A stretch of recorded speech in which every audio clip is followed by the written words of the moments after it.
Dear students, welcome in subject verb agreement part 5. We will see the point that some nouns are generally take plural verb minded. We think that they are singular but they are plural. See here. What are the words? Cattle, vermin, folk, cattle, vermin, folk, people, public, gentry, peasantry,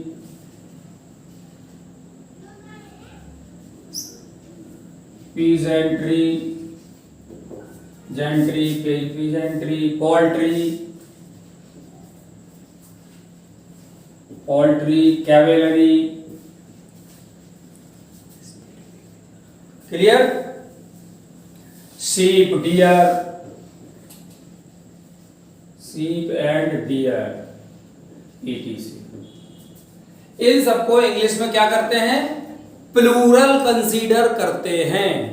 ठीक है, तो देख लेंगे हम इसको. देखिए, अच्छा, vermin means होता है जो हमारे जो क्रॉप्स में जो कीड़े मकोड़े लग जाते हैं, इंसेक्ट्स लग जाते हैं, उनको हार्म करते हैं, उनको कंबाइन रूप से वर्मिन कहा जाता है. और इसमें कोई है नहीं. Gentry means A group of gentle people, peasantry means group of peasants, और पोल्ट्री मीन्स आप जानते हैं ये हमारा हैन से जुड़ा हुआ वर्ड है.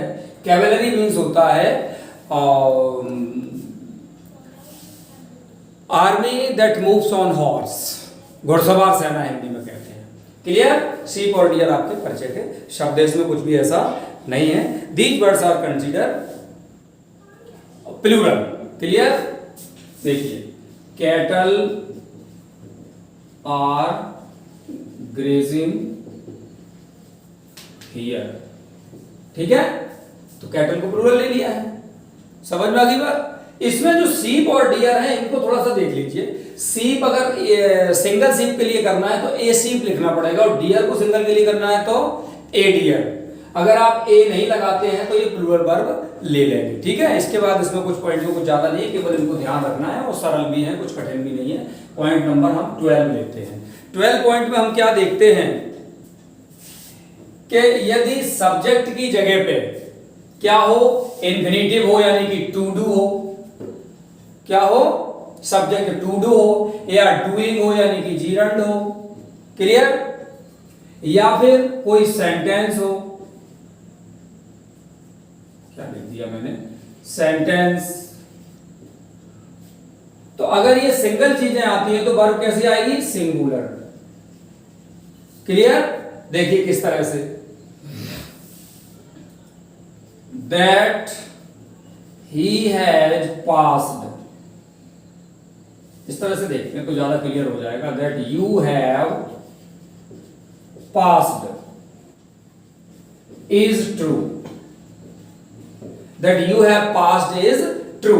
अब देखिए, ये एक सिंगल सेंटेंस है जो सब्जेक्ट की जगह पर रखा है. कैसा सेंटेंस है? सिंगल सेंटेंस है जो सब्जेक्ट की जगह पर रखा है. और सिंगल सेंटेंस है तो सिंगल थॉट है, सिंगल स्टेटमेंट है, तो इसको सिंगुलर कंसीडर किया है. ये सेंटेंस अपने अंदर you have passed may be plural और सिंगुलर, दैट डजंट मैटर. ये अपने आप में प्लूरल हो सकता है, लेकिन इसका स्टेटमेंट कहें या थॉट कहें वो तो एक ही है. सूचना तो इंफॉर्मेशन तो एक ही है. इसको सिंगुलर कंसीडर करेंगे. क्लियर? अगर इसमें इस तरह से डबल सेंटेंस आ जाए, ट्रिपल सेंटेंस आ जाए एंड से या किसी तरह से, तो फिर हम इसको प्लूरल कर देंगे, एंड से जुड़ के आ जाए. इसी तरह से to run is a good for health. इसको भी देखो सिंगुलर माना है. अगर इसी में डबल ले लें हम, क्या कर दें? To swim and to run, या to swim and run. End के बाद में संबंध टू नहीं लगाते हैं, तो फिर क्या हो जाएगा? प्लूरल, क्योंकि डबल इंफिनिटिव हो गया. To swim and to run, तो इसमें सेकंड रिपीटिशन में इसका टू ओमिट हो जाता है. वो कोई खास बात नहीं, माना तो पूरा नहीं जाएगा. तो इस तरह से इसका प्लूरल वर्ब हो जाएगी. क्लियर? इसी तरह से इसको कर सकते हैं स्विमिंग एंड रनिंग, तो प्लूरल हो जाएगा। बात आ गई समझ में? इसमें कोई खास बात नहीं है, इतने से मैं समझता हूं पॉइंट क्लियर है। ठीक है, पॉइंट नंबर नेक्स्ट आता है इसमें कि जैसे कि ट्राउजर्स है, ट्राउजर्स, क्लियर, ट्राउजर्स, ठीक है। इसके बाद में pants, clear, tongs, clear, scissors, pliers, plier बोलते हैं जो प्लास हम यूज करते हैं उसको प्लायर्स बोलते हैं, ठीक है। और स्पेक्टिकल्स, स्पेक्टिकल्स, और पिजामास,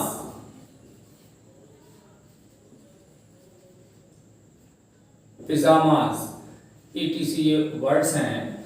तो इन वर्ड्स में देखो हम क्या देखते हैं, ये आपका ट्राउजर्स जो हम सभी लोग पहनते हैं, 2 पैर होते हैं, इंग्लिश में उसे डबल माना जाता है, हिंदी में उसे एक मानते हैं। तो ये यहाँ पे हिंदी और इंग्लिश में थोड़ा सा अपोजिट जा रहा है, ये ध्यान रखना। पैंट्स, टंग्स, चिमटा, चिमटा कहते हैं, माता जी रोटी बनाती हैं तो उसको टंग्स कहते हैं। टंग्स क्या है, इंग्लिश में टंग्स को प्लूरल माना जाता है, वो 2 टंग्स मानते हैं उसमें, हिंदी में एक माना जाता है। सीजर्स कैंची को बोलते हैं, और कैंची इंग्लिश में प्लूरल होती है, हिंदी में सिंगुलर।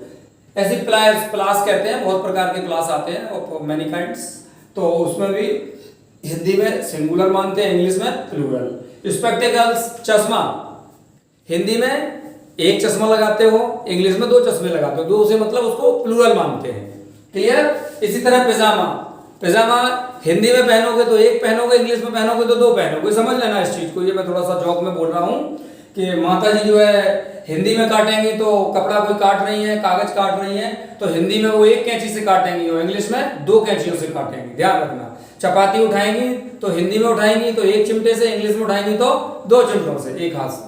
तो इस तरह समझ सकते हो, उनको इंग्लिश में इनको प्लूरल मानते हैं, हिंदी में सिंगुलर मानते हैं, और मुझे कुछ ज्यादा इसमें नहीं कहना है, ठीक है। इसके साथ ही इसमें एक पॉइंट और लेते हैं, बड़ा अजीब सा है, देखिए point number 14, more than, more than,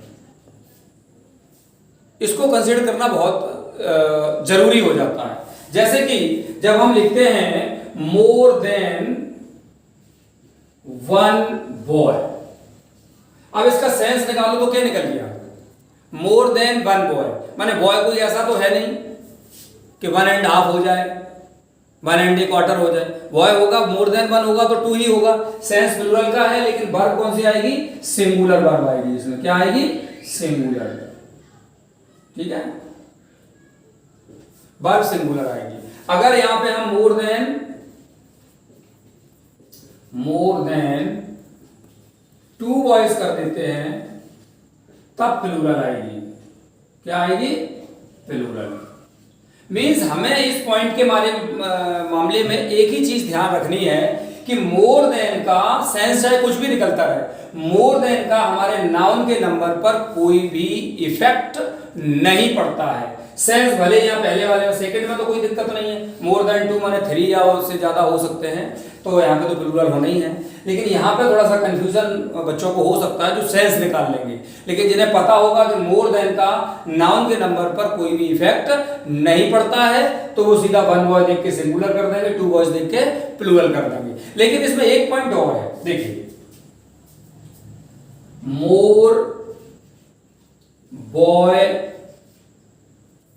मोर बॉयज देन 1, अगर इस तरह से लिखा है तो फिर ये प्लूरल हो जाएगा, क्या हो जाएगा, प्लूरल हो जाएगा, मोर बॉयज देन 1, समझ में आ गई बात। लेकिन अगर मोर देन 1 बॉय कर दें तो फिर सीधी सी बात ये है, यहां पे भी हम देख रहे हैं कि मोर देन का कोई इफेक्ट नहीं पड़ रहा है, यहां पे देखो बॉयज प्लूरल है, आप इस पे ना जाएं कि मोर देन 1, मोर बॉय देन 1, इस खुरकुड़ में ना पड़े, आप सीधा सीधा देखें कि यहाँ मोर देन जरूर लिखा था लेकिन बॉय तो 1 था तो हमने सिंगुलर लगाया, यहाँ मोर देन लिखा था हमने ध्यान छोड़ दिया 2 बॉयज प्लूरल है। यहाँ मोर देन लिखा था, हमने ध्यान छोड़ दिया, 1 बॉय देखा सिंगुलर। इस तरह से यहाँ पे, और इस तरह से देखिए मोर देन को छोड़ दीजिए तो बॉयज हमें दिखाई दे रहा है, प्लूरल हम ले सकते हैं।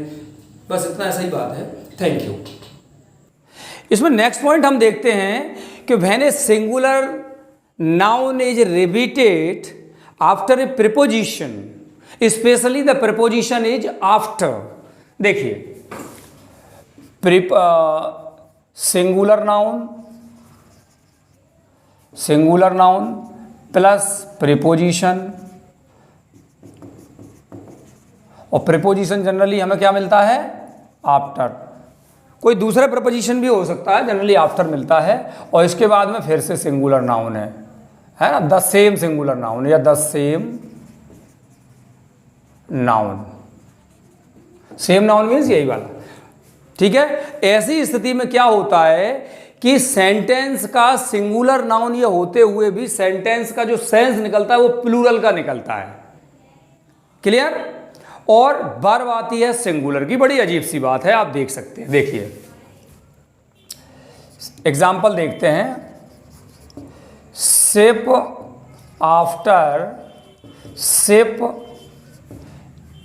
Is selling by, ship after ship is selling by.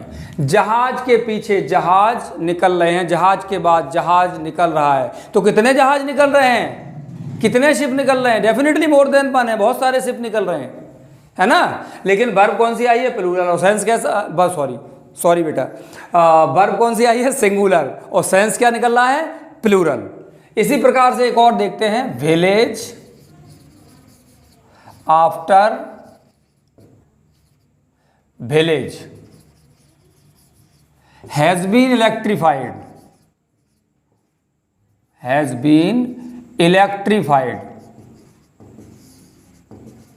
देखिए इसको, village after village has been electrified.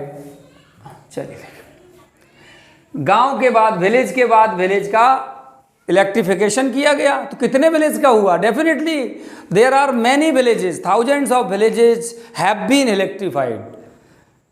तो यहां पे देखिए सेंस प्लूरल का है लेकिन वर्ब सिंगुलर की है, ये चीज हमें समझनी होगी। Thank you.